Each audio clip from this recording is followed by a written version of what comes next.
Bugün sizə ümumi qan analizinin təhlilindən danışmaq istəyirəm.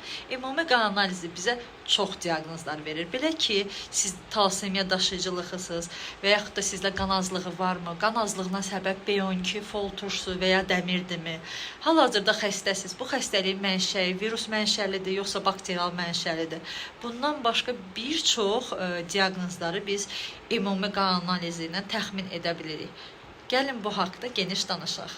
Əgər ümumi qan analizində hemoqlobin, ImCV, ImCH-ın aşağı olduğunu görürüksə, bu zaman dəmir azlığından şübhələnməliyik.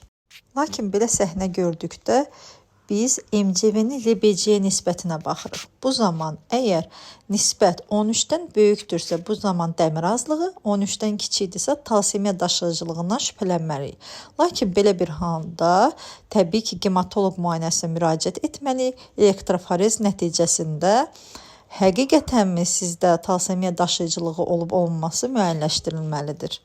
Fol turşusu və B12 vitamini anemiyası zamanı isə əksinə MCV yüksək, MCH yüksək və ya normal, RBC isə aşağı olur. Növbəti müayinəmizdə isə eozofillərin artışına fikir veririk.